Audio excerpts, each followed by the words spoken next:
దేవునికి స్తోత్రం. దేవుని పరిశుద్ధ నామమునకు మహిమ కలుగును గాక. ఆమేన్.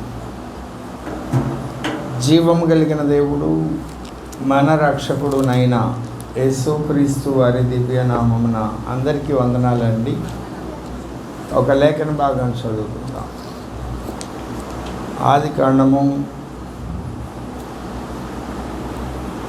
1వ అధ్యాయము మొదటి 3 వచనాలు నేను చదువుతూ ఉన్నాను. దయచేసి ఆలకించండి, గమనించండి. ఆదికాండము 1వ అధ్యాయము మొదటి 3 వచనాలు. ఆదియందు దేవుడు భూమి ఆకాశములను సృజించెను. భూమి నిరాకారముగాను శూన్యముగాను ఉండెను. చీకటి అగాధ జలములపైన కమ్మి ఉండెను. దేవుని ఆత్మ జలములపైన అల్లాడుచుండెను. దేవుడు వెలుగు కమ్మని పలుకగా వెలుగు కలిగెను. చిన్నమాట ప్రార్థన చేసి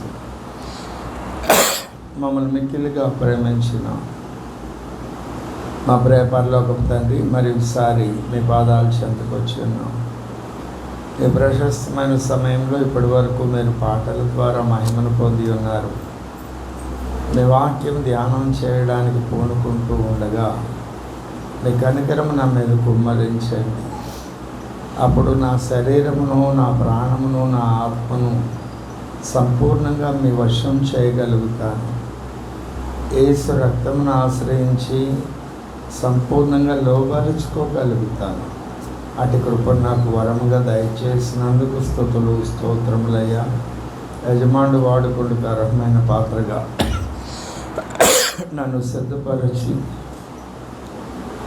మీ చేతిలో భద్రపరచి, పరిశుద్ధాత్మదేవ మీ శైలిలో, మీ స్థాయిలో మీ ఆత్మకార్యం నాయందు మా అందరి యందు జరిగించమని బ్రతిమలాడి వేడుకుంటూ యేసుక్రీస్తు వారి దివ్యనామమున అడిగి వేడుకొని ప్రార్థన చేయుచున్నాం తండ్రి. అవును. ప్రభువునందు నాకు అత్యంత ప్రియమైన వారులారా, చదవబడినటువంటి లేఖన భాగము మనం గత 2 వర్తమానాల్లో కొన్ని మాటలు ధ్యానం చేశాం. ఆదియందు దేవుడు భూమి ఆకాశములను సృజించెను. భూమి ఆకాశములను ఎలా సృజించారో మొదటి వర్తమానంలో మనం ధ్యానం చేశాం. సమీపింపరాని తేజస్సుల అమరత్వం కలిగి ఆయన మాత్రమే వసించే తేజోగోళం ఒకటి ఉన్నది. ఆ తదుపరి దేవుడు సింహాసనాసీనుడై ఉన్న ప్రాంతం, అక్కడ ఆయన చుట్టూ 24 పెద్దలు, ఆయన ఎదుటి నిలవబడే 7 దూతలు, ఉత్తర దిక్కునున్న సభాపర్వతము, పరదైసు ఇత్యాది మహిమలోకానికి సంబంధించిన విషయాలు ఉన్న ఆకాశం ఒకటి ఉన్నది. అది 3వ ఆకాశం. ఆ తదుపరి దేవుని పక్షంగా ఉన్న దేవదూతలు ఉన్న ఆకాశం ఒకటి ఉన్నది, దాని క్రింది భాగంలో. ఆ తదుపరి ఈ వాయుమండలంలో పడత్రోయబడిన దేవదూతల సమూహాలు, అపవాది, వాని ప్రధానులు, అధికారులు అందరూ ఉన్నారు. ఈ మూడింటిని కలిపి పరలోకం అంటుంది లేఖనం. ఆ విషయాలు నేను మీకు చూపించాను. అలా ఈ భూమికి ఆకాశం ఉన్నది, అట్లాగే కోటాను కోట్ల ప్రపంచాలు ఉన్నాయి, వాటికి కూడా ఆకాశాలు ఉన్నాయి, అక్కడ వ్యవస్థలు కూడా అవే. తర్వాత 2వ వర్తమానంలో ఆదియందు దేవుడు భూమి ఆకాశములను సృజించెను అనే మాటలో దేవుడు అని ఆయన ఎలా ఉన్నారు కదా. మన పోలిక చొప్పున, మన స్వరూపము చొప్పున నరుని చేయుదము అన్నారు. అని ఎవరితో చెప్పారు? దూతలతోనా, 24 పెద్దలతోనా, లేకుంటే అక్కడ ఉన్నటువంటి ఇంకెవరితో?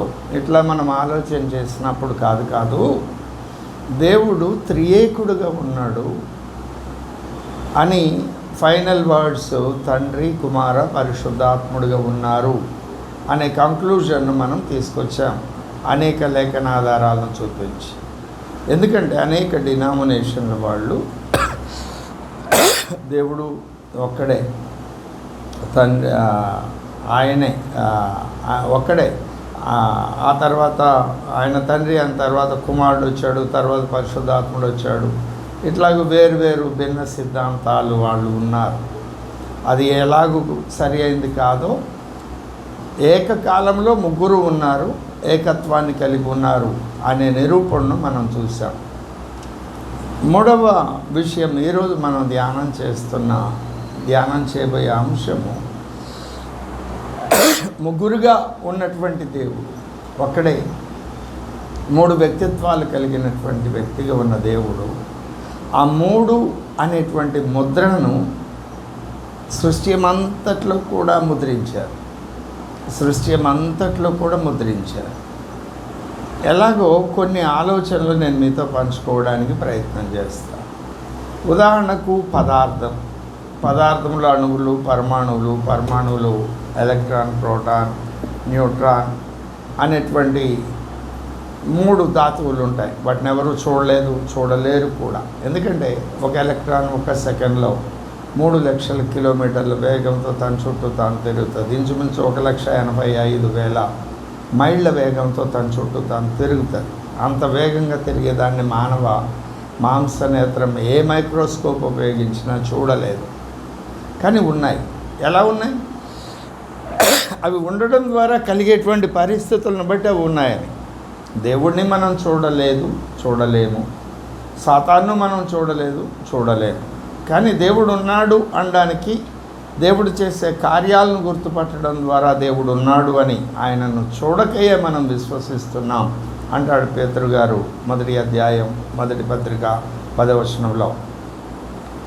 అలాగే అపవాది కూడా వాడు చేసే క్రియలను బట్టి ఇది అపవాది క్రియలు అని మనం జ్ఞాపకం చేసుకుంటున్నాం, మనము గుర్తుపట్టగలుగుతున్నాం.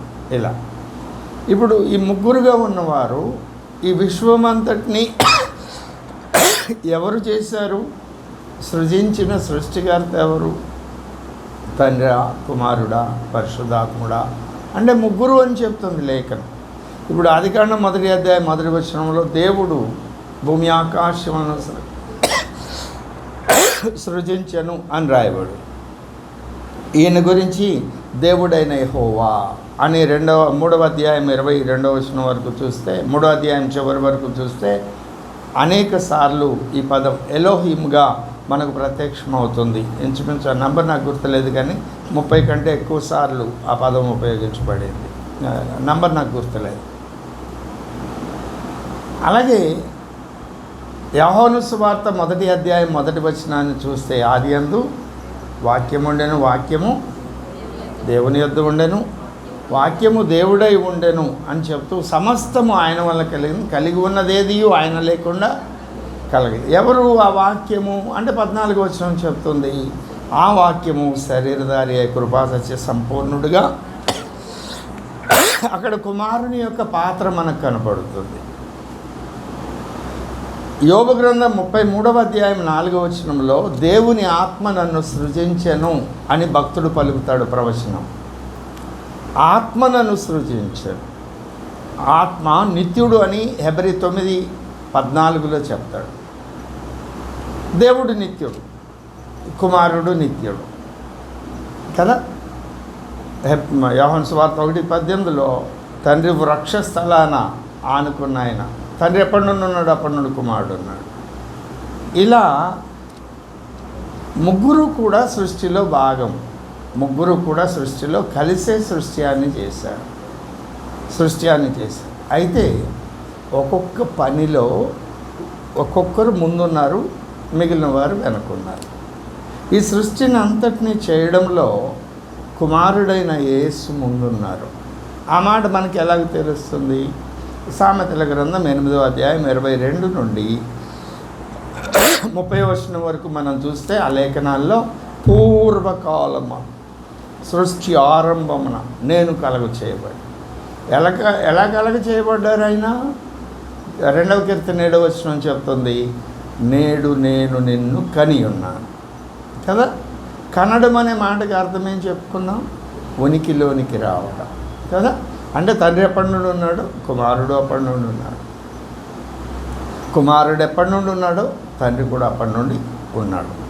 అలాగే వారితో పరిశుద్ధాత్ముడు కూడా అప్పటి నుండి ఉన్నాడు. హెబ్రీ 9:14 ప్రకారం ఆయన నిత్యుడగు ఆత్మ. ఎలా చేశారు అనేది ఇంకొక అంశం.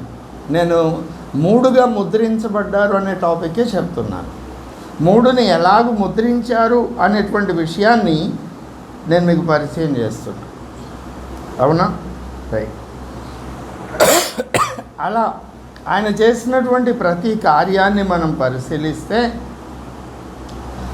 3 కనపడతాయి. ఇప్పుడు మనం చదివిన లేఖన భాగంలో చూడండి, వీళ్ళ ముగ్గురు ఉన్నారు. ఆదియందు చదవండి. ఆదియందు దేవుడు. ఎవరు? దేవుడు. తర్వాత భూమి ఆకాశములను సృజించారు. తర్వాత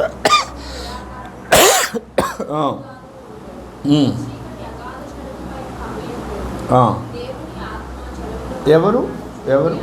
ఆత్మ. మొదటి వచనంలో దేవుడు, రెండవ వచనంలో ఆత్మ, మూడవ వచనం వెలుగు కమ్మని పలుకగా. పలకడం అంటే వాక్కు అంటే వచించడం. వచించబడినది వాక్కు. వాక్యమైన యేసు, దేవుని ఆత్మ, తండ్రి, వీళ్ళ ముగ్గురు ఉన్నప్పుడే ఈ కార్యం జరిగింది. ఇలాగే మనము అపోస్తల కార్యం గ్రంథం 2వ అధ్యాయము 3-4 వచనాలు చూస్తే, లేదు యేసు ప్రభు జననం, ఏ కీలకమైన ఘట్టం చూసినా ఆ 3 దృశ్యాలు మనకు కనపడతాయి. మొదటగా యేసు ప్రభు జననాన్ని గురించి చూడండి. లూకాసు వార్త 1వ అధ్యాయంలో మనం చూస్తాం ఆ మాటలు.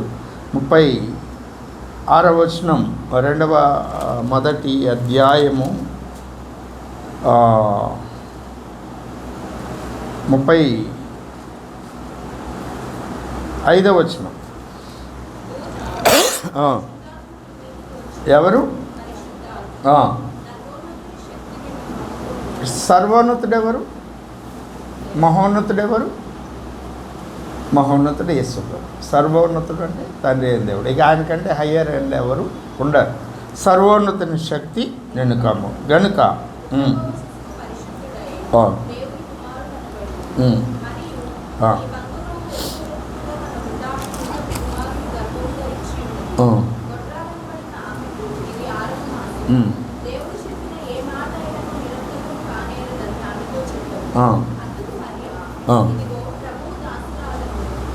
దేవుడు చెప్పిన ఏ మాట 37లో 38లో అందుకు మరియా, ఇదిగో ప్రభువు దాసురాలను నీ మాట చొప్పున. మాట అంటే వాక్కు. అక్కడ ఆత్మ కమ్ముకున్నది, శక్తి వచ్చింది, సర్వోన్నతుని శక్తి, తండ్రి ఆత్మ. ఇక్కడ మాట వాక్యమయ్యున్న యేసు ఆ వాక్కును, ఆ శబ్దమును స్వీకరించినప్పుడే నీ మాట చొప్పున నాకు జరుగునుగాక అని స్వీకరించినప్పుడే ఆవిడ గర్భం ధరించింది. 39లో మనం ఆ మాట చూస్తాం. అక్కడ ముగ్గురు పనిచేశారు. మరియా కన్యమరియా గర్భవతిగా అవడం. అలాగే అపోస్తలుల కార్యం గ్రంథం 2వ అధ్యాయం 2వ వచనం నుండి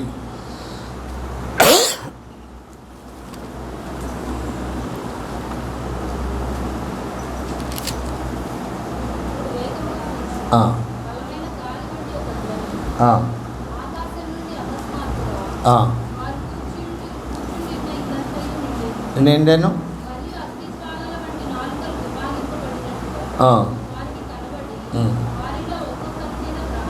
బ్రాలగా. 1 పరిశుద్ధాత్మతో నిండినవారు. 2 వాక్కు శక్తి. వాక్యమైన యేసు శక్తి, సర్వోన్నతుని శక్తి అనుగ్రహించిన కొలది అనే భాషల్లో వారు ముగ్గురు పనిచేశారు. ఇంకొక తిరుగులేని మాట యోహాను సువార్త 14వ అధ్యాయం 23వ వచనం. ఎవరు మాట్లాడేది? యేసు.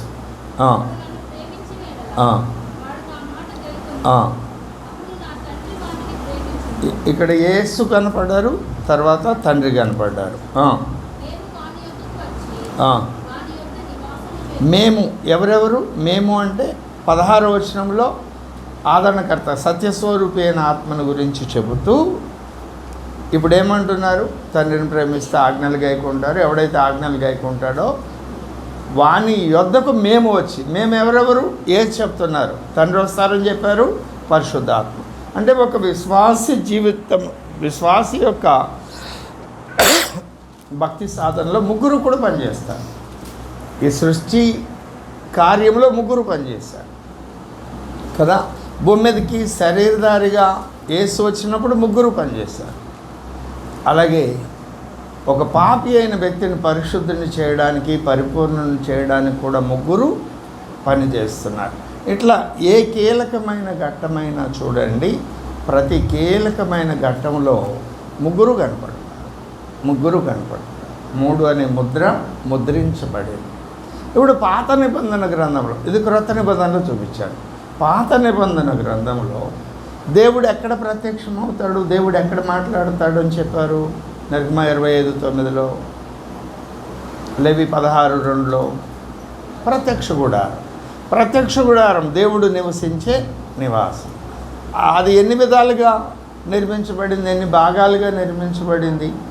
3 భాగాలు. ఆవరణం, పరిశుద్ధ స్థలం. అక్కడ పరిచర్య చేసేవాళ్ళు, దేవుణ్ణి సేవించేవాళ్ళు ఎన్ని వర్గాలు, ఎన్ని కేటగిరీసు? 3 కేటగిరీస్. 1 నాయకుడు, ఎవరు? మోషే గారు. 2 యాజకులు, ప్రధాన యాజకులు కానీ మిగిలిన యాజకులు కానీ. 3వ కేటగిరీ లేవీలు, పరిచర్య చేసేవాళ్ళు, మందిరాన్ని సర్దేవాళ్ళు, నీళ్లు పోసేవాళ్ళు, లేవీలు. మొత్తం లేవీ గోత్రికులైన 3 స్థాయిలకు చెందినటువంటి పరిచర్య అక్కడ కొనసాగుతున్నట్లుగా మనం చూస్తాం. ఈ మాటలు మీరు మనసును పెట్టండి. 3 స్థాయిలకు చెందినటువంటి పరిచర్య అక్కడ దాన్ని ఆ తర్వాత దాన్ని మనం దైనందిన జీవితంలో ఇంప్లిమెంట్ చేస్తే, పాత నిబంధన గ్రంథంలో ఉదయకాలమందు యెహోషువ రెఫీదీము దగ్గర చేసిన యుద్ధంలో ఎన్ని కేటగిరీస్ పనిచేసినాయి? చేతులెత్తినాయన ఒక ఆయన, ఎవరైనా నాయకుడు మోషే. ఆయనకి సపోర్ట్గా ఉన్నవారే ఎవరు? హూరు, అహరోను. అది 2వ కేటగిరీ, యాజకులు. 3వ కేటగిరీ ఎవరు? యుద్ధ భూమిలో ఉండి యుద్ధం చేసిన వారు, యెహోషువ అండ్ హిజ్ టీమ్. అవునా? 3. అక్కడ కూడా 3. దేవుడు విశ్వాసి యొక్క ఆత్మీయ పోరాటంలో ఆ విశ్వాస సమాజానికి విజయాన్ని ఇవ్వాలంటే 3 అంచెల వ్యవస్థను ఆయన పాత నిబంధన గ్రంథంలోనే మనకు ఛాయగా చూపించాడు. కాబట్టి నాయకత్వము, యాజకత్వము, కాపరితత్వము ఇవన్నీ కూడా దేవుని ఆ సిస్టంలో ఆ 3 అనే దాన్ని ఆయన అంతగా ప్రతిబింబించారు. అలా ఇట్లా కొన్ని పదులు చెప్పచ్చు. ఉదాహరణకు దశంభాగాలు అనేటువంటి విషయంలో కూడా 3 భాగాలు ఉంటాయి. 3 విధాలుగా మనం ఇవ్వాలి. సంఖ్యాకాండం 18వ అధ్యాయం 21వ వచనమా?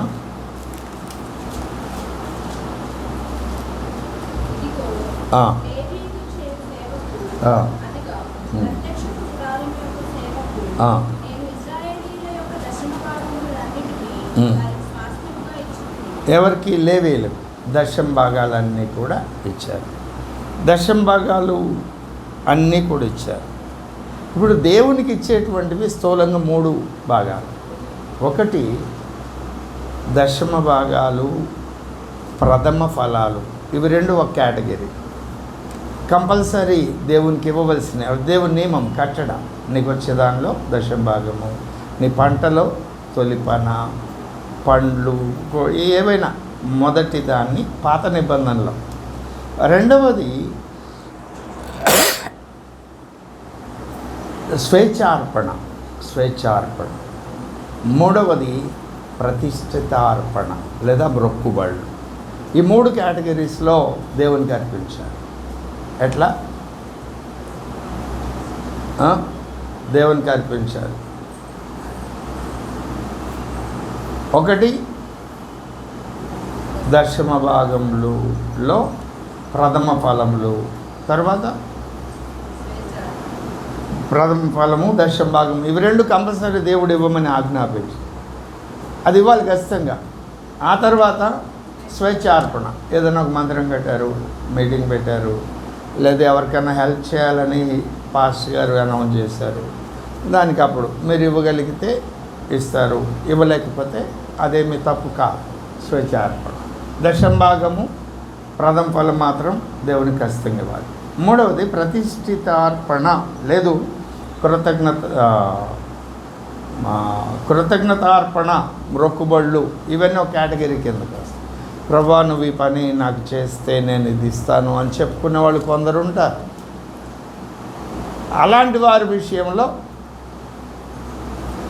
అది మూడవ కేటగిరీ.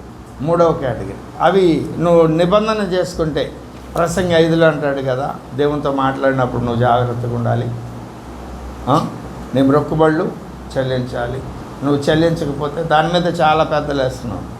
ఈ 3 రకాలు. అయితే ఇచ్చిన దానిలో సేవకుడు ఏం చేయాలనే దానిలో కూడా 3 భాగాలు ఉన్నాయి. చూడండి, సంఖ్యాకాండం 18వ అధ్యాయము 26వ వచనం.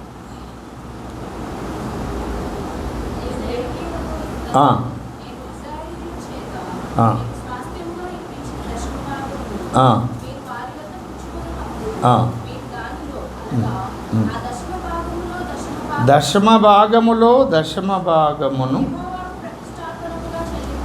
అంతా ఆయన తినడానికి వీలు లేదు. దశమ భాగం ఇచ్చినప్పుడు సేవకుడు దశమ భాగంలో దశమ భాగం. మరి మాకెవరు పైన ఎవరు లేరు కదా, దేవుడు నన్ను పిలిచాడు, సేవకు వచ్చాను, మీరు కానుకలు ఇచ్చారు, నేను ఇవ్వడానికి ఎవరు లేరు కదా అనే ఆలోచన వస్తుంది. వచ్చినప్పుడు దశమ భాగంలో మీరు 1,000 రూపాయలు ఇచ్చారనుకోండి, అందులో దశమ భాగం 1,000 రూపాయలు ఇచ్చారనుకోండి, ఆ దశమ భాగంలో దశమ భాగం ఎంత? 100 రూపాయలు. అవునా? 100 రూపాయల్లో దశమ భాగం ఎంత? 10 రూపాయలు. ఆ 10 రూపాయలు తినకూడదు యాజకుడు. దాన్ని ఎవరికి ఇవ్వాలి? అక్కడ ప్రధాన యాజకుడికి ఇవ్వమన్నాడు. ఇక్కడ ఎవరు లేరు కదా. కాబట్టి అది ఆత్మీయ నాయకుడు ఉంటే ఆత్మీయ నాయకుడికి ఇవ్వాలి. ఇప్పుడు మనమున్న సహవాసంలో, మినిస్ట్రీలో వాళ్ళకి కొంత వాళ్ళు ఇంత పే చేయండి, మిగిలింది సంఘక్షేమం కొరకు ఖర్చు పెట్టండి అని వాళ్ళు చెప్పారు. అప్పుడు మనం ఏం చేస్తున్నాం? ఇలాంటి మీటింగ్స్ కండక్ట్ చేసినప్పుడు మనం ఎవరి దగ్గర ఏమీ తీసుకోకుండా వచ్చిన దైవ సేవకు, ఇది కూడా కరెక్ట్ కాదు. కానీ ఆత్మీయ నాయకత్వం ఉండాలి, నాయకత్వానికి ఇవ్వాలి. మనం నాయకత్వానికి కొంచెమే ఇస్తున్నాము, వాళ్ళు చెప్పింది అక్కడ సిస్టమ్ అది. అందుకు సరైన ఆత్మీయ నాయకత్వం కొరకు కూడా అడుగుతున్నాను నేను. సరే, ఆ టాపిక్ వేరు. ఇప్పుడు దశమ భాగంలో దశమ భాగం అంటే మొదట ఇచ్చిన దశమ భాగం, దానిలో దశమ భాగం, మొత్తం ఎన్ని భాగాలైనాయి? 3 భాగాలు. దేవునికి ఇచ్చే దానిలో కూడా 3 భాగాలు. నేను మీకు పరిచయం చేస్తున్న అంశం ఏమిటి? దేవుడు తాను చేస్తున్న ప్రతి కార్యంలో కూడా 3 అనేటువంటి విషయాన్ని ముద్రించారు అని చెప్తూ, ఈ ప్రకృతిలో 3ను ముద్రించారు. ఆయన 3గా ఉన్నారు. ఈ ప్రకృతిలో 3ను ముద్రించారు, సృష్టిలో 3ను ముద్రించారు. తర్వాత ఆయన భూమి మీద తాను ప్రత్యక్షం కావాలి అని అనుకున్నప్పుడు, ఆయన ప్రత్యక్షం అవడానికి నిర్మించమని ఆయన ఆజ్ఞాపించిన ఆ దేవుని ఇంటిలో 3 భాగాలు ఉన్నాయి. ఆ దేవుని ఇంటిలో పరిచర్య చేసేవారు 3 కేటగిరీస్కి చెందిన వారుగా ఉన్నారు. వారు తీసుకునే అర్పణలు 3 కేటగిరీస్గా ఉన్నాయి. ఇట్లా ప్రతి దానిలో 3గా ఆయన విభజించారు. ఇప్పుడు ఆత్మీయ అనుభవాలు కొన్ని నేను మీకు పరిచయం చేస్తాను. ప్రార్థనలో 3 రకాలు. ఒకటి, నిన్ను గురించి నువ్వు చేసుకునే ప్రార్థన, నిన్ను శుద్ధీకరించుకోవడానికి. 2, విజ్ఞాపన ప్రార్థన, నీతోటి వారి కొరకు ఏ అంశమైనా కానీ. అవునా? 3, ఆత్మతో చేసే ప్రార్థన. ఆ ప్రార్థన మనం దేని గురించి చేస్తామో మనకు తెలియదు. ఆత్మవశులు అయినప్పుడు 8:26 రోమపత్రిక ఏమంటుంది? యుక్తంగా ఎలా మనం ప్రార్థన చేయవాలనో మనకు తెలియదు కనుక ఆత్మ తానే మన యందుండి ఉచ్చరింప శక్యముగానే మూలికలతో మనకు తెలిసి మనసుతో చేసే ప్రార్థన. ఇప్పుడు పేపర్ రాసుకున్నాం, ఆ పేపర్లో కొన్ని టాపిక్స్ రాసుకున్నాను. అది నేను మీకు ఇచ్చేటప్పుడు చెప్పానేమని, ఇది ప్రమాణము కాదు, ఒక ఆలోచన జ్ఞాపకం చేయడానికి మాత్రమే ఇది. మీరు ఆత్మవశులైతే ఆత్మ మిమ్మల్ని నడిపించిన విధంగా మీరు ప్రార్థన చేస్తారు. మీరు పలికేవి కూడా మీకు తెలియదు. అంతా అయిపోయిన తర్వాత మీరు ఏం పలికారో అని ఆలోచన చేసుకుంటే మీకే ఆశ్చర్యం అనిపిస్తుంది, నేనేంటి ఈ అంశాల కొరకు నేను ప్రార్థన చేశాను అని. మీరు గమనిస్తూ ఉంటారు, సేవకులు ప్రార్థన చేసినప్పుడు ఒకే అంశం రోజులో 3 సార్లు చేస్తే 3 సార్లు కూడా వేరువేరు అంశాలు ప్రస్తావించబడతాయి. అట్లా మీరు చాలాసార్లు గుర్తుపెట్టారని నేను నమ్ముతున్నాను. దేవునికి స్తోత్రం చెప్దామా. ప్రార్థనలో 3 స్థాయిలు, అట్లాగే విశ్వాసంలో కూడా 3 స్థాయిలు. విశ్వాసంలో 3 స్థాయిలు ఏమిటి? 1 హెబ్రీయులకు రాసిన పత్రిక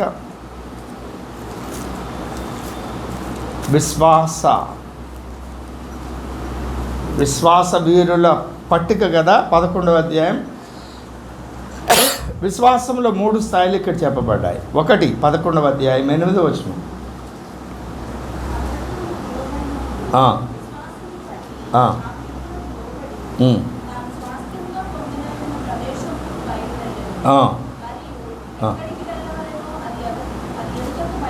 ఇది మొదటి స్థాయి, విశ్వాసంలో మొదటి స్థాయి. ఎక్కడికి వెళ్ళవలనో తెలియదు. మనం ప్రభువు నమ్ముకున్నాక రేపేమవుతుందో మనకు తెలియదు, ఆయన ఏం చేయమంటాడో తెలియదు. మొదటైతే మనం స్టెప్ ఇన్, ఆయన ఇంట్లోకి వచ్చేసాం. ఎన్నో విడిచిపెట్టి వచ్చాం. అబ్రహాం గారి లాగా ఆయన దేశాన్ని విడిచిపెట్టారు, ప్రజలను విడిచిపెట్టారు, తల్లిదండ్రులను విడిచిపెట్టారు. అట్లాగే మనం కూడా మన స్థాయిలో మనం కొన్ని విడిచిపెట్టి వచ్చాం. మూర్ఖులైన తరం వారికి వేరై రక్షణ పొందాలి. ఆ తర్వాత నెక్స్ట్ ఏమిటి? యేసుప్రభుని నమ్ముకున్నావు, నీకేం చేశాడో అని అడుగుతారు అన్యులు. అప్పులు తెచ్చేసాడా, ఏమన్నా మేడ కట్టావా, మెద్ది కట్టావా, ఇట్లాంటివన్నీ అడుగుతారు. అవేం మనకు తెలియదు. అవి ఆయన ఇస్తారని మనకి ఎక్కడ వాగ్దానం చేయాలని, రోగం తీసేస్తాను, డబ్బులు ఇస్తాను, ఇట్లాంటి వాగ్దానాలు ఏం లేవు. కానీ ఆయనను విశ్వసిస్తే నాకు రక్షణ ఇచ్చాడు, నేను నరకం నుండి తప్పించబడతాను, అవక్కడే నాకు తెలుసు. అబ్రహాంకి ఏం తెలుసు? ఆ స్వస్థలాన్ని విడిచిపెడితే దేశంలోనే గొప్ప జనాంగంగా చేస్తా అన్నాడు, గొప్ప జనాంగంగా చేస్తాడు, సకల వంశములు ఆశీర్వదించబడతాయి అన్నాడు. అబ్రహాంకి అదొకటి తెలుసు. కానీ దాని కొరకు ఏ ఊరు వెళ్ళాలి, ఎక్కడ గుడారం వేసుకోవాలి, అక్కడ పరిస్థితులు ఏమిటి, ఇవేమీ తెలియదు. కాబట్టి విశ్వాసంలో మొదటి మెట్టు ఎక్కడికి వెళ్ళాలో అది తెలియక. రెండవది 11:27, 23 నుండి మోషే గారి స్టోరీ ఉంటుంది. చాలాసార్లు చెప్పుకున్నాం కాబట్టి ఆ మెయిన్ వర్డ్ మాత్రమే చెప్తున్నాను. అదృశ్యుడైన వానిని చూచుచున్నట్టు. చూశాడా చూడలేదా? చూశాడు కానీ చూడలా. చూశాడు కానీ చూడలా. ఏంటి చూశాడు, ఏం చూడలేదు? మోషే చూశాడు, అబ్రహాం చూశాడు, గిద్యోను చూశాడు,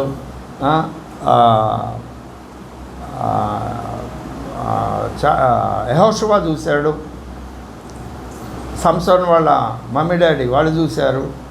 అవునా? 70 మంది పర్వతం మీదకి వెళ్ళి చూశారు. మరి మోషేతో నేను ముఖాముఖి మాట్లాడతాను అని చెప్పాడు సంఖ్యాకాండం 12:8లో.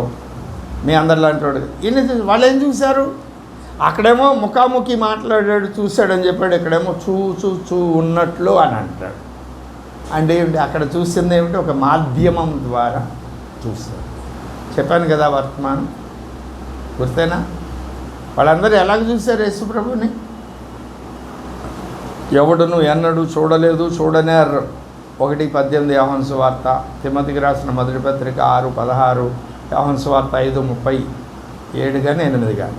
ఎవడు చూడలేదు, చూడనేరు, కానీ ఈయన చూశారు అంటున్నారు. ఓల్డ్ టెస్ట్మెంట్ ఎంతోమంది చూశారు అని చెప్తున్నారు. దావీదు అంటాడు, ఆయన ఎల్లప్పుడూ నా కుడి పార్శ్వన ఉన్నాడు అంటాడు 16వ కీర్తన. ఏం చూశారు అంటే మాధ్యమం. మొన్న చెప్పాను కదా ఒక వర్తమానం, బయలుపరచబడుట. ఎవరు బయలుపరుస్తారు? కుమారుడు బయలుపరుస్తాడు, తండ్రి బయలుపరుస్తాడు. కానీ తండ్రి బయలుపరిచేది కుమారుని ద్వారానే, కానీ తండ్రి డైరెక్ట్గా బయలుపరచలేడు. బయలుపరిస్తే ఏం జరుగుతుంది? మనం మస్ అయిపోతాం. అందుకే కుమారుని మాధ్యమంగా ఉపయోగించి ఆయన తను తాను కను. ఇది విశ్వాసంలో రెండవ మెట్టు. మొదటి మెట్టు తెలియక వచ్చాడు. రెండో మెట్టు ఆయన కనపడు, కానీ కనపడుతున్నట్టు మనం చూచుచున్నట్లు స్థిర బుద్ధి గలవారం. మూడవ మెట్టు 35 వచనం.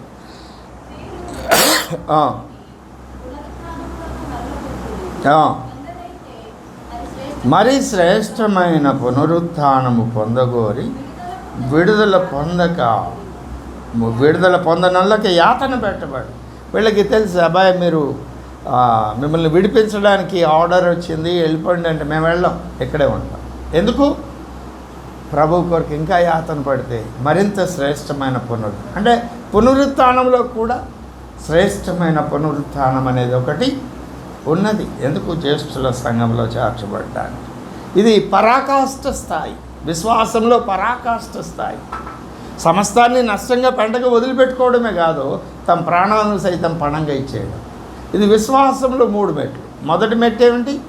ఎక్కడికి వెళ్ళాలో ఎరుగక. రెండవది చూచుచున్నట్లు, అదృశ్యుడైన వారిని చూచుచున్నట్లు స్థిర బుద్ధి గలవారు. మూడవది ఇవన్నీ ఉంటాయి, కానీ శ్రమ, హింస అలాంటివి వచ్చినప్పుడు విడుదల పొందడానికి అవకాశం ఉన్నా విడుదల పొందకుండా మరింత శ్రేష్టమైన పునరుత్థానం కొరకు మరింత శ్రమ అనుభవించడానికి తమను తాము అప్పగించుకునేటువంటి అనుభవం.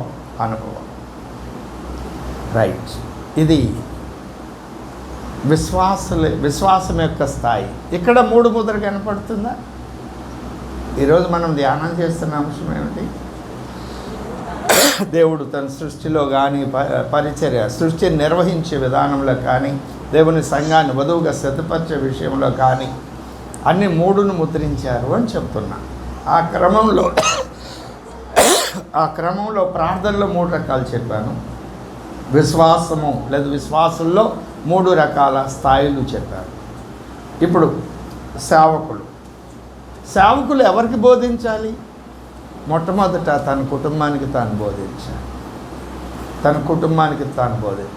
తిమోతికి వ్రాసిన మొదటి పత్రిక 3వ అధ్యాయం ప్రారంభం నుండి, తీతుకు రాసిన పత్రిక 2వ అధ్యాయం ప్రారంభం నుండి మనం చూస్తే అధ్యక్షుడిగా ఉండగోరువాడు మనకు ఉండవలసినటువంటి లక్షణాలన్నీ అక్కడ వ్రాయబడ్డాయి.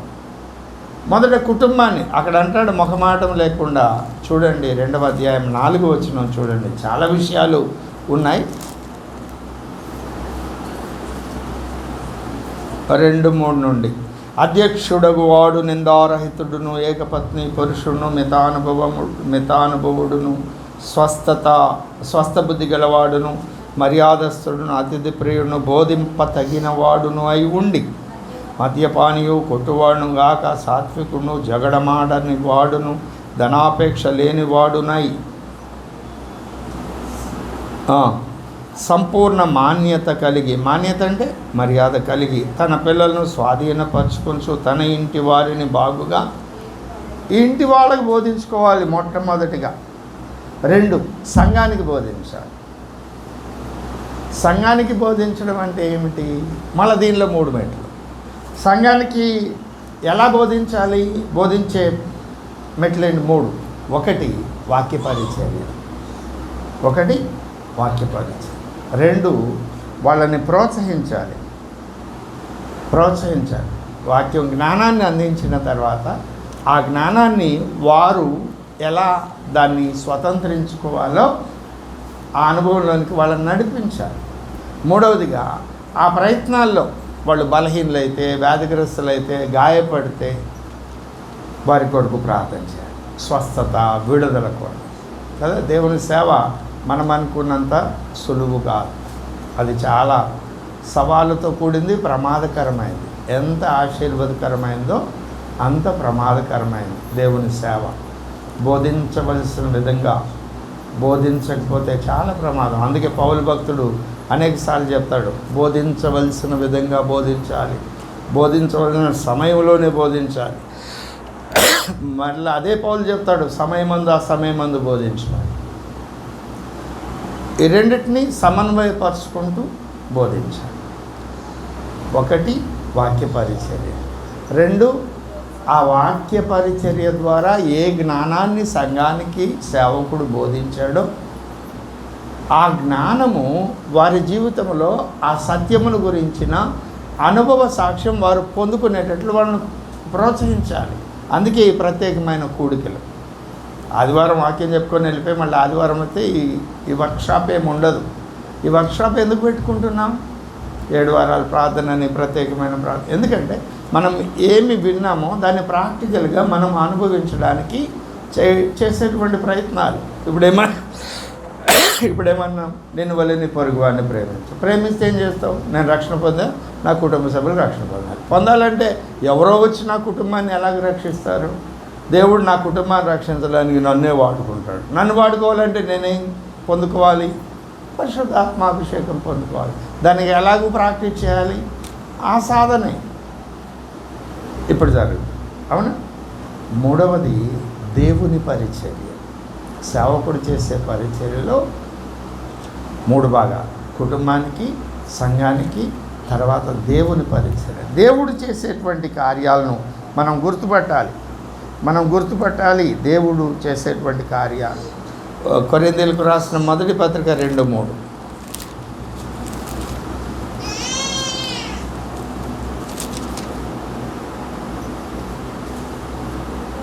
నేను యేసుక్రీస్తును అనగా సిలువ వేయబడిన యేసుక్రీస్తును తప్ప మరి దేన్ని మీ మధ్య నెరగకుందునని నిశ్చయించుకుంటుంది. అవునా? ఆ క్రింద అనేక విషయాలు చెబుతూ దేవుని సేవ అంటే దీన్ని నేను ఇలాగంటాను, దీనిని నేను ఇలాగంటాను. మన జ్ఞాపకం సమూయేలు మొదటి గ్రంథం 1వ అధ్యాయము 28వ వచనం అనుకుంటా. చూడండి, ఏలీ ఎదుట యెహోవాకు ఏ వచనం అది? 2వ అధ్యాయము 11వ వచనం. తర్వాత ఎల్కానా రామాలను తన ఇంటికి వెళ్ళిపోయాను. అయితే ఆ బాలుడు యాజకుడైన ఏలీ ఎదుట యెహోవాకు పరిచర్య. అంటే మరి ఆ బాలుడు యెహోవాకు పరిచర్య అంటే వచ్చినటువంటి విశ్వాసులైన వ్యక్తులకు పరిచర్య చేయాలా వద్దా? వాళ్ళు తెచ్చిన అర్పణలు స్వీకరించాలా వద్దా? బలిగా అర్పించమని పశువుని తీసుకొస్తే బలి అర్పించి యజ్ఞక్రతువును పూర్తి చేయాలి కదా. అది వారికి చేసే పరిచర్య. దేవునికి చేసే పరిచర్య ప్రత్యేకం. ఏమిటది? ఆ ఉపకరణాల మీద రక్త ప్రోక్షణ జరిగించడం, నియమ నిబంధనలు, కట్టడల విక్రమం. అట్లనే క్రొత్త నిబంధనలు కూడా దేవుని పరిచర్య. ఇప్పుడు ఉదాహరణకి ఇలా అంటారు, ఆదివారం వాక్యం చెప్పిన తర్వాత చెప్పేస్తాడు, అది సంఘానికి పరిచయం అయిపోయిన తర్వాత ఆయన ప్రార్థన చేసుకుంటాడు. ఎందుకు? అయ్యా, నీ పరిచర్య నేను నీకు ప్రీతికరమైనదిగా చేస్తానా చేయలేదా? ఏమైనా మధ్యలో మానవ స్వభావం బయటకు వచ్చిందేమో చెప్పయ్యా, ఒప్పుకుంటాను, సరి చేసుకుంటాను, క్షమించయ్యా అని బతుకులాడుకుంటాడు. ఆ పరిచర్య ఛానల్ వేరు, ఆ మెట్టు వేరు. వ్యక్తిగతంగా దేవుడితో ఉంటాడు. ఎంత బోధిస్తున్నాం, ఎంత చేస్తున్నాం. చాలామంది పరిశుద్ధులే, యథార్థవంతులే, దేవునికి నమ్మకంగా ఉండేవాళ్ళే. కానీ శుభకార్యాలు అశుభకార్యాలు వచ్చినప్పుడు కొన్ని విషయాల్లో వాళ్ళు జయించలేకపోతున్నారు. వీళ్ళకి ఎలా బోధించాలో నాకు అర్థం కావడం లేదయ్యా, నాకు చేత కావడం లేదయ్యా, నా వల్ల కావడం లేదయ్యా, నువ్వు నాకు సాయం చేయ ఏడుస్తాడు, బతుకులాడుకుంటాడు. అట్లాగని విశ్వాసాలను గద్దించాయి, నువ్వు ఇలా ఉండొద్దు, నువ్వు చేయొద్దు అని ఆజ్ఞాపించగలడా? ఆజ్ఞాపించలేడు. ఎందుకంటే వాళ్ళు పసిపిల్లలు అంటాడు. గట్టిగా మాట్లాడితే ఏం జరుగుద్ది? ఇక్కడ వీళ్ళేం మాట్లాడు, ఇంటికి వెళ్ళి చెప్తారు, ఏమని? ఇట్లా అన్నారు పాస్టర్ గారు, వద్దన్నారు. వాళ్ళు మారు మనసు లేనివాడు. అప్పుడేం జరుగుతుంది? ఎట్లయితే వద్దులే, మానే, అసలుకి మోసం. వీళ్ళు దేవుని సన్నిధికి రావడం కూడా ఆగి. ఇలాంటి ప్రమాదాలు ఎన్నో ఉన్నాయి. కాబట్టి యాకోబు చెప్పినట్టుగా ఏశావుతో, నువ్వు ముందెళ్ళిపో, వెనక ఈ గొర్రెపిల్లల్ని నడవగలిగిన వాటి శక్తి చొప్పున అవి నడిచిన కొలది నేను నడిపించుకొని నెమ్మదిగా వస్తానంట. అది దేవుని మనస్సరికి పరిచర్య చేయడం. ఇదే హెబ్రీయులకు రాసిన పత్రిక 11:29 అంటాడు, మనము వినయ విధేయతలు కలిగి దేవునికి ప్రీతికరమైన సేవ చేద్దాం. సేవ చాలా సవాల్తో కూడింది, ప్రమాదకరమైంది. ఆశీర్వాదకరమైనది. జాగ్రత్తగా లేకపోతే వాక్యం 2 అంచులు కలిగిన ఖడ్గం. అది అక్షరార్థంగా యుద్ధ విద్య చేసేవాడు 2 అంచులు కలిగిన ఖడ్గంతో యుద్ధ సాధన చేస్తున్నప్పుడు అది శత్రువుని గాయపరిస్తే ఇతన్ని కూడా గాయపరిచే ప్రమాదము. ఆ నైపుణ్యాన్ని సంపాదించుకుంటేనే వాడు యుద్ధం చేయగలుగుతాడు, విజయం పొందేటట్లు. లేకపోతే వీడే గాయపడే ప్రమాదము. ఇది సేవకుల యొక్క అంతస్తు. ఇప్పటివరకు ఏం చెప్పాను? ఆత్మీయ అనుభవాలు 1, ప్రార్థనలో 3, తర్వాత విశ్వాసుల స్థాయిలు 3, తర్వాత సేవా విధానాలు 3. విశ్వాసుల యొక్క స్థాయి చూడండి. 145వ కీర్తన 9వ వచనం.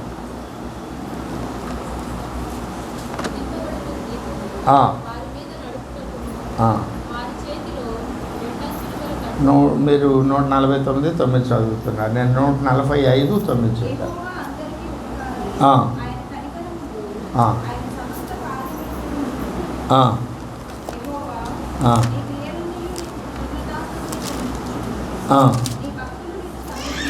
నీ భక్తులు అనేది మొదటి కేటగిరీ.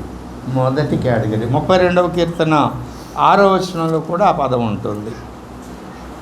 కావున నీ దర్శన కాలమందు భక్తి గల వారందరూ నిన్ను ప్రార్థన చేయరు. ఇది మొదటి కేటగిరీ.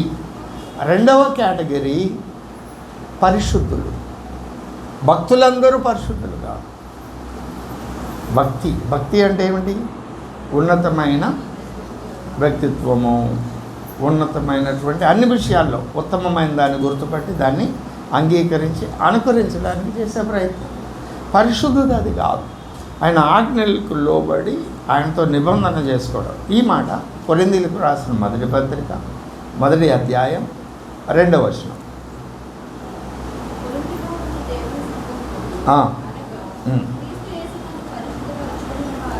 పరిశుద్ధపరచబడిన వారై పరిశుద్ధులుగా ఉండుటకు పిలువబడిన వారు.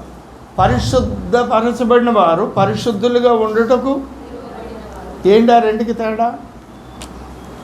ఆయనతో నిబంధన చేసుకున్నప్పుడు పరిశుద్ధపరచబడ్డా. అవునా అండి? ఆయనతో నిబంధన చేసుకున్నప్పుడు పరిశుద్ధపరచబడ్డా. మన పాపాలు ఒప్పుకున్నాం, ఆయనకు అడిగాడు, పరిశుద్ధపరచబడ్డాం.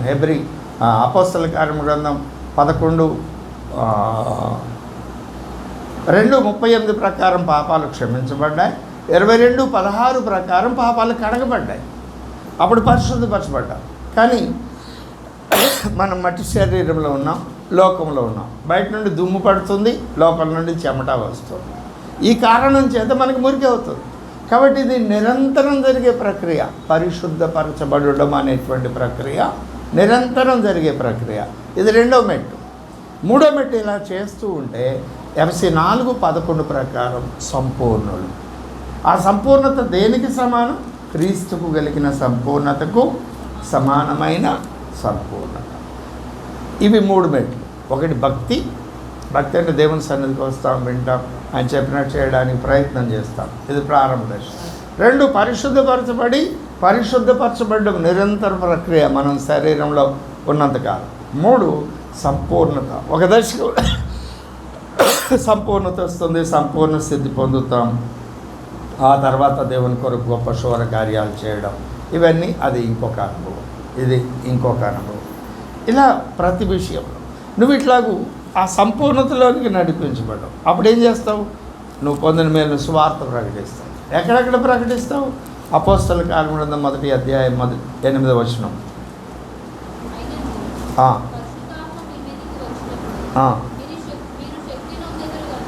మీరు శక్తి నొందెదరు గనుక. ఎక్కడ?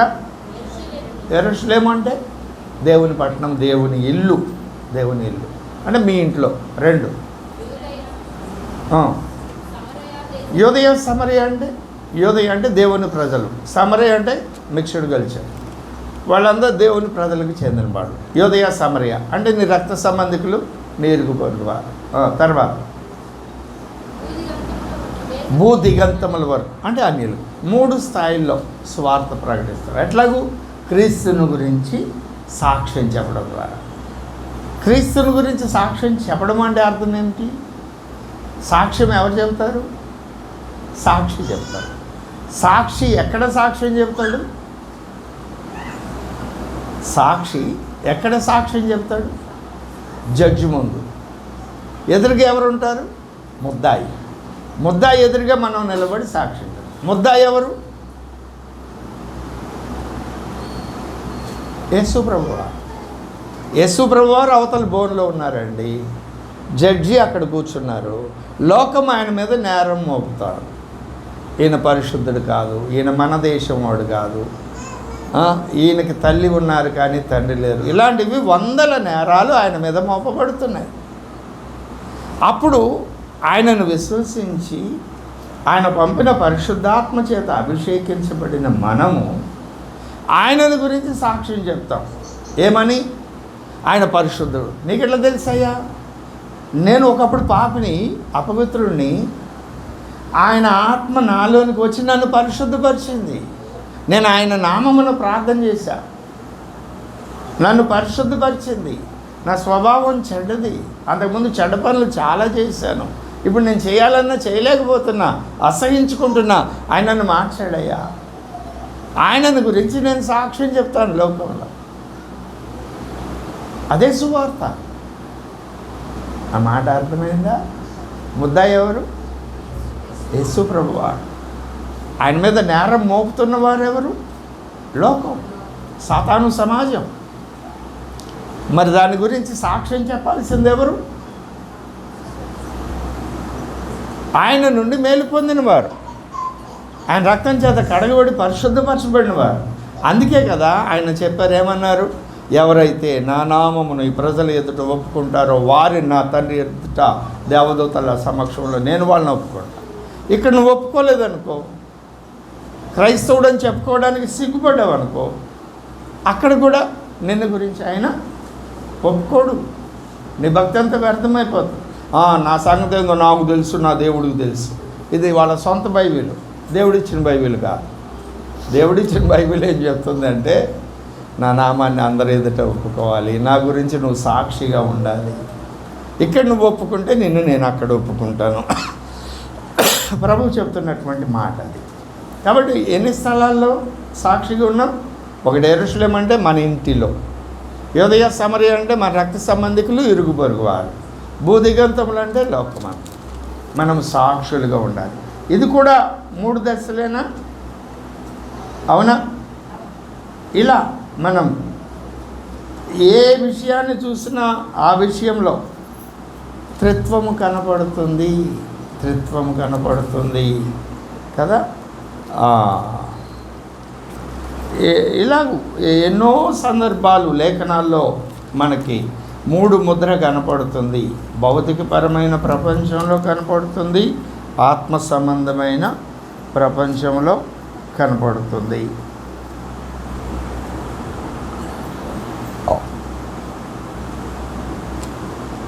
ఆయన తెలుసుకోవాలంటే మనం కూడా ప్రేమతో నింపబడాలి.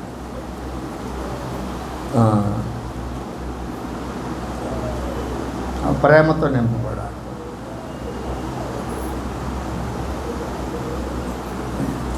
ప్రేమతో నింపబడాలి. ఇప్పుడు పరిశుద్ధాత్మ మనలో 3 స్థాయిల్లో పనిచేస్తుంది. ఎట్లా? 1, ఆదికాండం 1వ అధ్యాయం 2-3 వచనాల ప్రకారం నిరాకారంగా ఉన్న భూమి జలములు కమ్మి ఉంది, అగాధ జలముల మీద చీకటి కమ్మి ఉంది, దాని మీద ఆత్మ అల్లాడుతుంది. అది మొదటి దశ. మనం యేసు దగ్గరికి రాకముందు నెమ్మది లేని స్థితి, మనశ్శాంతి లేని పరిస్థితి, కలవరపడే పరిస్థితి. యేసు దగ్గరికి మనం ఎందుకు వచ్చాం? సమాధానం కొరకు, నెమ్మది కొరకు. అవును కదా. ఆత్మ మనలో పనిచేయడం అనే ప్రక్రియ అక్కడ ప్రారంభమైంది. 2వ మెట్టు అపోస్తలుల కార్యముల గ్రంథం 2వ అధ్యాయం 38వ వచనం. మీరు మారు మనసు పొంది పాప క్షమాపణ నిమిత్తము ప్రతివాడు యేసుక్రీస్తు నామమున బాప్తిస్మము పొందుడి. అప్పుడు ఇది 2వ మెట్టు. ఇది 2వ మెట్టు. మూడవ మెట్టు ఏమిటి? పరిశుద్ధాత్మ మనలో చేసే మూడవ మెట్టు ఏమిటి అంటే కొరింథీయులకు రాసిన 2వ పత్రిక 3వ అధ్యాయం 18వ వచనం.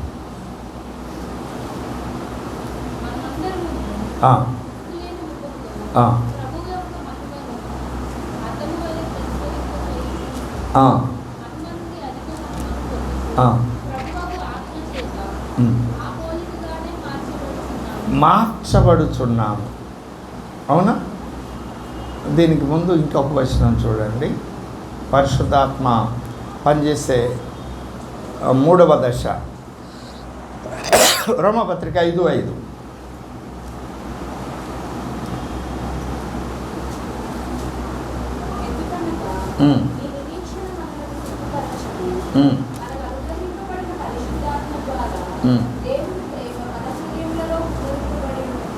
దేవుని ప్రేమ మన హృదయంలో అంటే ఏమిటి అర్థం? పరిశుద్ధాత్మ అభిషేకం. ఆ అభిషేకం వస్తే అగాపే ప్రేమతో మన హృదయం నింపబడి, ఎప్పుడైతే మొదటిది ఏమిటి? దేవుని ఆత్మ మన మీద అల్లాడి ప్రభు దగ్గర తీసుకొచ్చి, 2 మనం నిబంధన చేసుకున్నప్పుడు మన లోనికి పరిశుద్ధాత్మ వచ్చారు. 3 మన మీదికి వస్తుంది. మన మీదికి వచ్చి ఏం చేస్తున్నారు? అగాపే ప్రేమ. అగాపే ప్రేమతో మన హృదయాన్ని నింపినప్పుడు ఈ పరిశుద్ధాత్ముడు 2 కార్యాలు చేస్తాడు. ఈ 2 కార్యాలు మనం యాక్సెప్ట్ చేస్తే, అంగీకరిస్తే ఈ 2 కార్యాలు జరుగుతాయి. కానీ ఈనాడు క్రైస్తవ సమాజం ఒక కార్యాన్ని కోరుకుంటుంది, 2వ కార్యాన్ని కోరుకోవట్లేదు. మొదటి కార్యం ఏమిటి అంటే కృపావరాలని కూడా. కృపావరాలు ఎన్ని?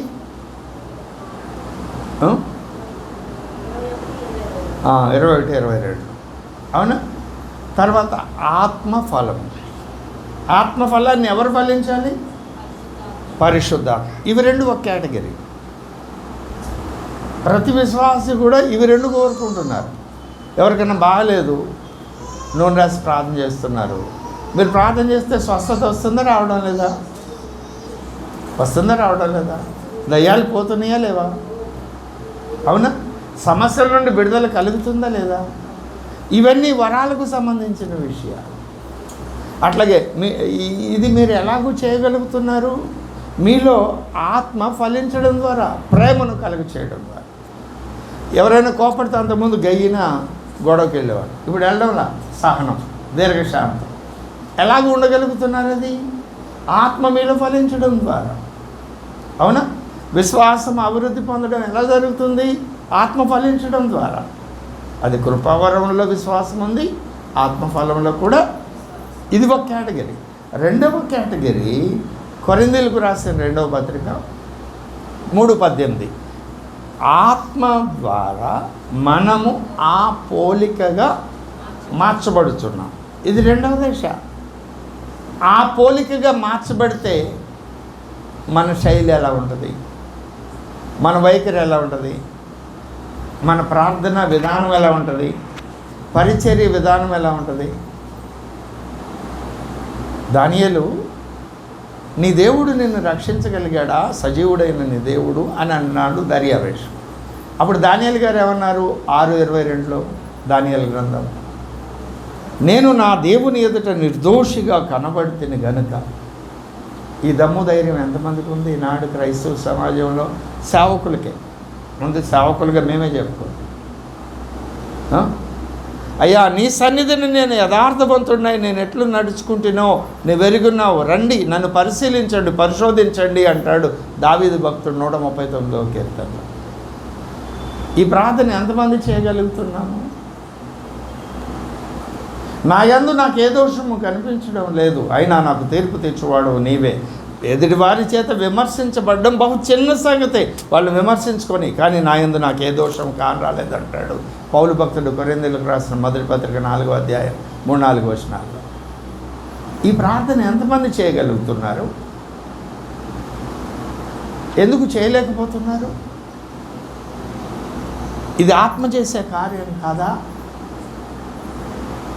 ఆత్మ నా బ్రతుకులో అలా కార్యం చేయాలని వీళ్ళు అడగడం లేదు. ఈ కారణం చేత ఆ మూడవ దశ కార్యము సగమే జరుగుతుంది. సగం జరగడం లేదు. నేను మీకేం పరిచయం చేస్తున్నాను? పరిశుద్ధాత్మ పనిచేసే విధానం.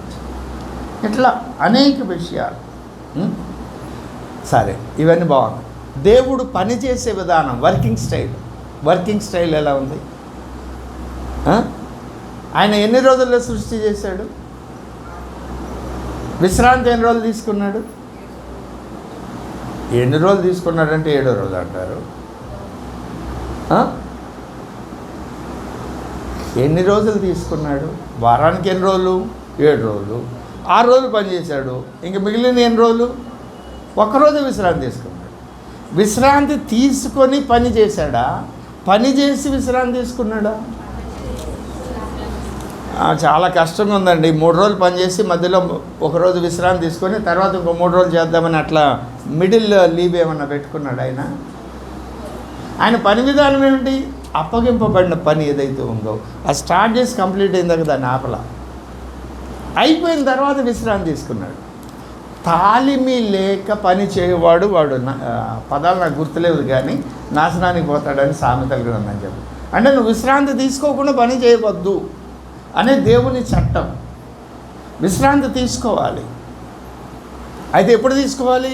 నీకు అప్పగించిన పని కంప్లీట్ చేసిన మొదట విశ్రాంతి తీసుకొని పని కాదు, మధ్యలో విశ్రాంతి ముందు వెనక పని కాదు. అప్పగింపబడిన పని స్టార్ట్ చేస్తే కంప్లీట్ చేసి అప్పుడు నువ్వు విశ్రాంతి తీసుకో. అది దేవుని పని విధానం. మనము 6 రోజులు ఖాళీగా ఉండి ఇట్టాడు కోట మీద ఒకటి పెట్టుకొని మధ్యలో ఆదివారం పనిచేసి సోమవారం అసలు ఎంత అలసిపోతారో సేవకు. సోమవారం ఏదైనా స్పెషల్ మీటింగ్ పెడదామంటే నేను ఆదివారం చాలా అలసిపోయాం కదా బ్రదర్. ఎక్కువ మంది, అందరూ కాదు కానీ అలా అవకాశం దొరికితే చాలు అని సమర్పించుకొని చేసే భక్తులు కూడా ఉన్నారు. 24 గంటల్లో రోజు 14-16 గంటలు పనిచేసే సేవకులు ఉన్నారు. అంత ఎక్కువ మంది అలాగ లేరు. మనం ఎంతగా పనిచేస్తే అంతగా దేవుడు మనల్ని ఆశీర్వదిస్తాడు. విశ్రాంతి తీసుకోవాలి. ఎప్పుడు తీసుకోవాలి? మనకు అప్పగింపబడిన పని కంప్లీట్గా చేసిన తర్వాతనే. ఇట్లా అనేక విధాలు మీరు ఎక్కడైనా చూడండి. మూడు పద్ధతులు కనపడతాయి. 3 ఆయన ముద్రించారు. ఆ తర్వాత ఏం జరిగింది? ఆ పని చెడిపోతే మరలా తిరిగి పని చేయడం ప్రారంభించాడు. ఇప్పటికీ పని చేస్తున్నాడు. ఒకటి పని చేశాడు, విశ్రాంతి తీసుకున్నాడు, అది పాడైపోయింది, మరలా ఇప్పుడు పని చేస్తున్నాడు. ఎప్పటి వరకు ఈ పని? ఉదయం తీసుకెళ్ళి తండ్రికి చూపించేదా, ఆ తర్వాత వివాహం అయినాక, ఆ తర్వాత ఇట్లా. ఈ మాటలు మీరు మనసును పెట్టండి. భక్తులు రోజుకి ఎన్నిసార్లు ప్రార్థన చేశారు? 55వ కీర్తన దావీదు గారి అనుభవం 17వ వచనమా?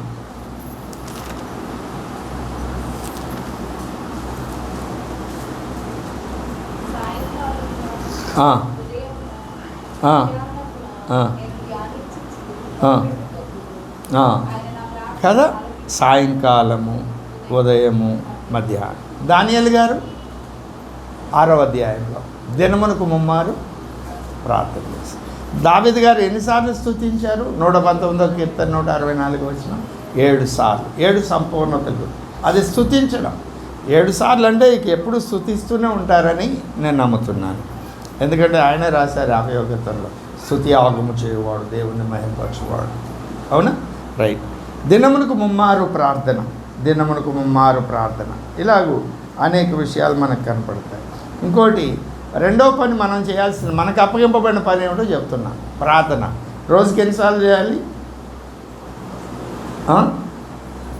రోజుకి ఎన్నిసార్లు చేయాలి? 3 సార్లు. సామ్రాజ్యం అమ్మ 7 సార్లు చేస్తుంది ఇప్పుడు కూడా కదా. దేవునికి స్తోత్రం. ఆవిడికి ఇచ్చిన ధన్యత అది. రెండో పని మనం చేయాల్సిన పని. మొదటి కీర్తన 2వ వచనం మొదటి నుండి చదవండి. దుష్టుల ఆలోచన చెప్పున నడువుక. ఈ 3 విడిచిపెట్టి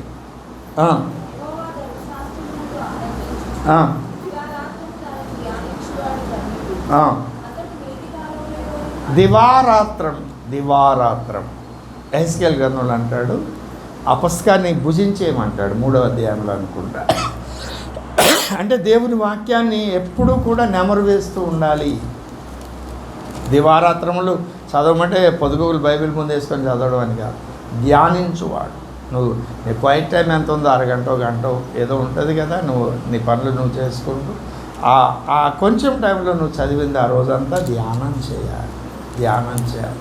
అలాగే చేయాలి. 3వ అనుభవం ఏమిటి అంటే, మొదటిది ఏమిటి? ప్రార్థన. దినానికి ముమ్మారు అక్షరార్థంగా ముమ్మారు పాత నిబంధన గ్రంథంలో చేశారు. క్రొత్త నిబంధన గ్రంథంలో వాళ్ళు అభిషేకించబడిన తర్వాత శృంగారమను దేవాలయానికి 3 గంటల వేళ ప్రార్థనకు వెళ్ళారు. వాళ్ళ యూదుల పద్ధతి చొప్పున వెళ్ళారు. మనమైతే క్రొత్త నిబంధన అనుభవం అలా కాదు, ఎడతెగక ఎల్లప్పుడూ విసుకక కదా.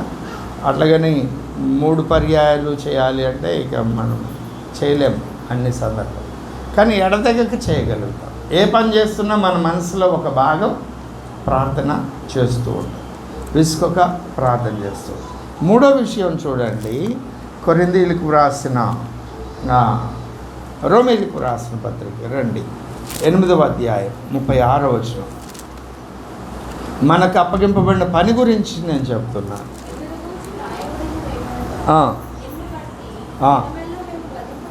వధింపబడిన వారం. దేవుని సేవ అంటే ఏంటి? క్రైస్తవ భక్తి అంటే ఏమిటి? వధించబడ్డం అంటే నరకబడ్డం. ఇదే మాట 9వ అధ్యాయం 23వ వచనం లూకాసు వార్తలో చెప్తాడు. 8 పర్యాయములు ఆ మాట రాయబడి ఉంటుంది.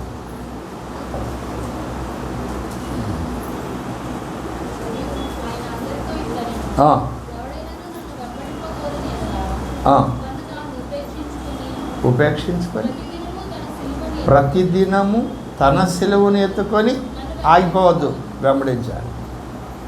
వధించబడ్డం. అది సిలువ అంటే ఏమిటో, సిలువ అంటే ఏమిటో 3 లక్షణాలు చెప్పాను, గుర్తుందా? చెప్పండి.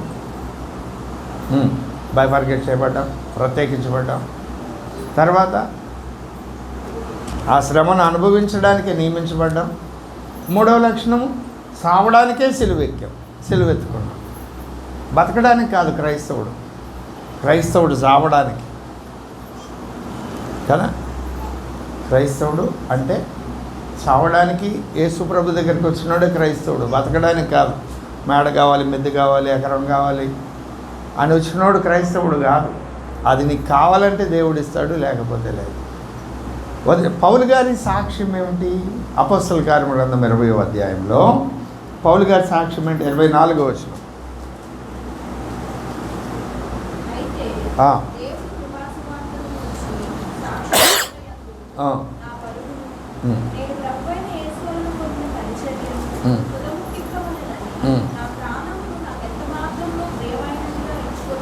అది పౌలు గారి సాక్ష్యం. అది ఇదే మాట ఇంకొక విధంగా చెప్తాడు ఫిలిప్పీలకు రాసిన పత్రిక 3వ అధ్యాయం 7, 8, 9 వచనాల్లో. సమస్తం ఏవేవి మేలు కర్మలై ఉండెనో, ఏవేవి లాభకర్మలై ఉండెనో వాటన్నిటిని సమస్తమును నష్టంగా. ఎందుకయ్యా నష్టంగా పెంటగా ఎంచుకున్నామంటే ఆ పునరుత్థానపు జ్ఞానమును ఎరుగు నిమిత్తం, ఆ పునరుత్థానపు బలమును ఎరుగు నిమిత్తం, ఆ పునరుత్థానపు శక్తిని ఎరుగు నిమిత్తం. అక్కడ కూడా 3. నేను మీకు పరిచయం చేస్తున్న అంశం ఏమిటి అంటే, దేవుడు త్రియేకుడుగా ఉన్నాడు. త్రియేకుడుగా ఉన్న దేవుడు భౌతికంగా సృష్టించబడిన సృష్టి అంతట్లో కూడా 3 అనే విషయాన్ని ముద్రించాడు. 2 ఆత్మ సంబంధమైన విషయాల్లో కూడా 3 అనే విషయాన్ని ముద్రించాడు. ప్రార్థనలో 3, విశ్వాసపు స్థాయిలో 3, విశ్వాసం యొక్క స్థాయిలో 3, విశ్వాసుల్లో 3, సేవకుల్లో 3, పరిచర్యలో 3, మందిరంలో 3, మందిరంలో పరిచర్య చేసేటువంటి వ్యక్తుల్లో 3 స్థాయిలు, దశంభాగాల్లో 3 స్థాయిలు. ఇట్లా ఎక్కడైనా చూడండి 3 ఆయన ముద్రించారు. ఆ 3 స్థాయిలు చేరుకున్నదే పరిపూర్ణమైంది. చివరిగా మనకు అప్పగించిన పనులు ఏమిటి? ప్రార్థన, వాక్యము సమృద్ధిగా నివసించేటట్లు మనము మన హృదయాలను కొలసి 3:16 ప్రకారం దేవుని వాక్యమును మీ హృదయంలో సమృద్ధిగా నివసింపనీయుడి. అలాగే పేతురు రాసిన మొదటి పత్రిక 3:16 ప్రకారం క్రీస్తును ప్రభువుగా మీ హృదయంలో, అదే ప్రకటనలో చెప్తాడు, ఎహెజ్కేలు గ్రంథంలో చెప్తాడు, ఇర్మియాలోను ఎహెజ్కేలు గ్రంథంలో చెప్తాడు. గ్రంథాన్ని తిను, ప్రకటనలో కూడా చెప్తాడు కదా. రైట్. అది మూడవ విషయం.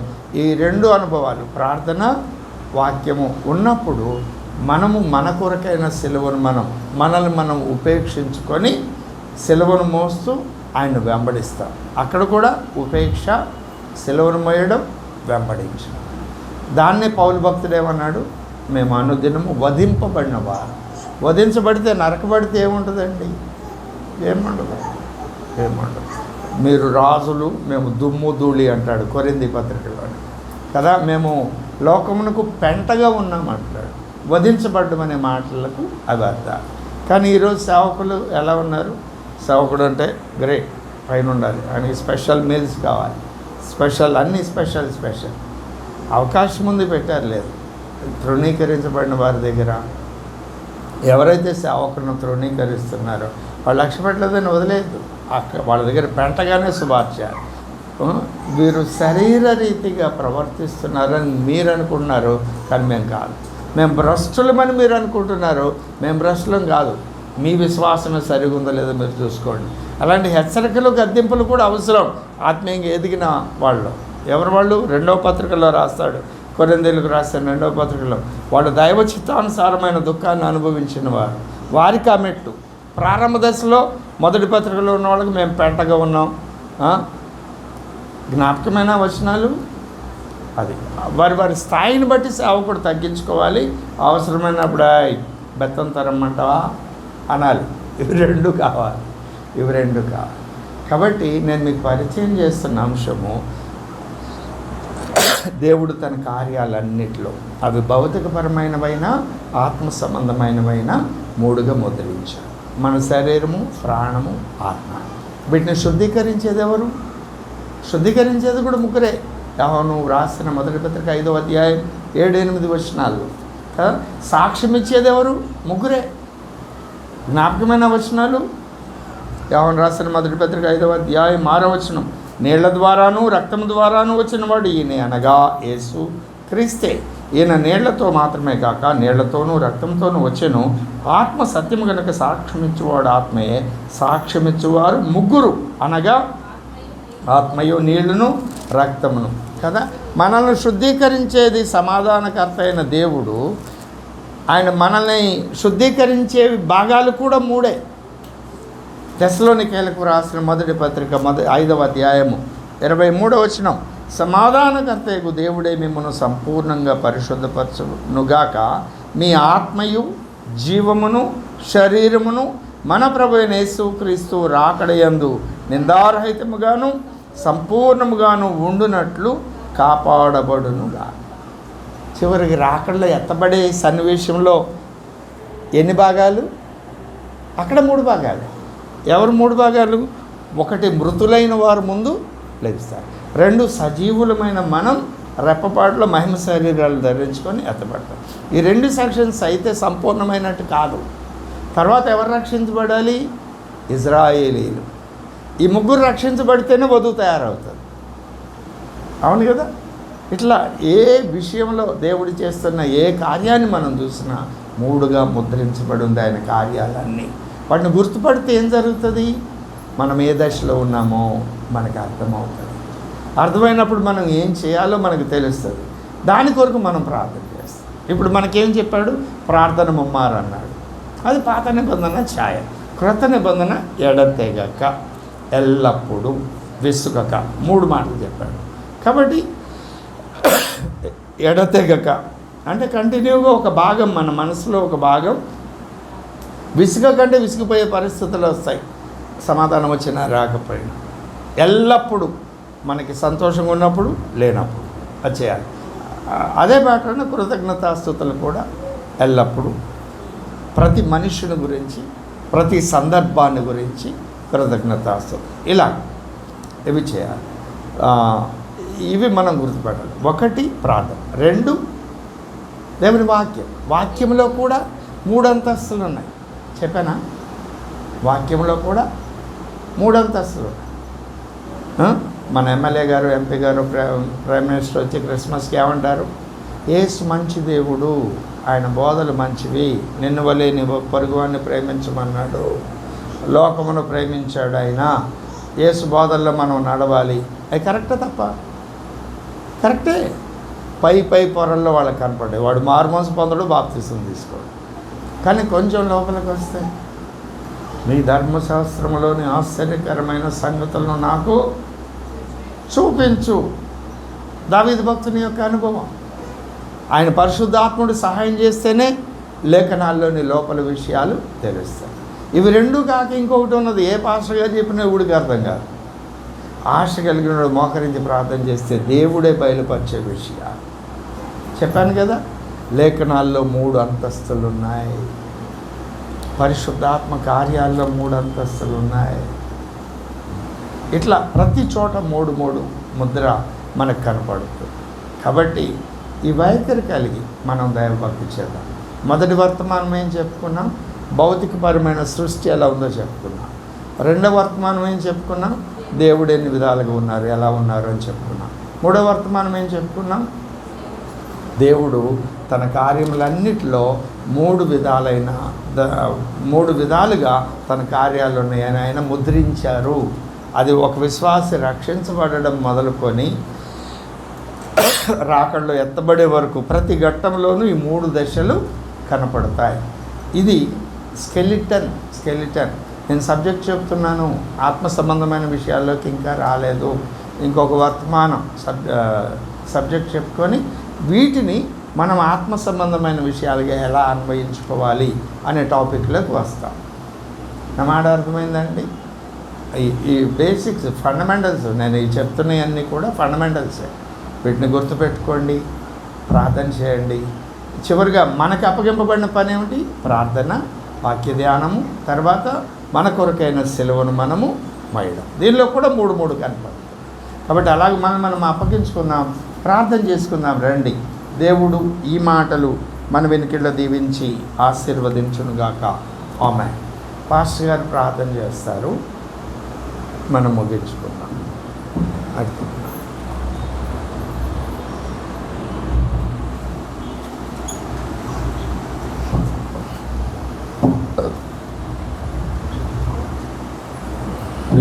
తండ్రి, మీ నామానికి వందనములు చెల్లిస్తున్నాము ఆయన.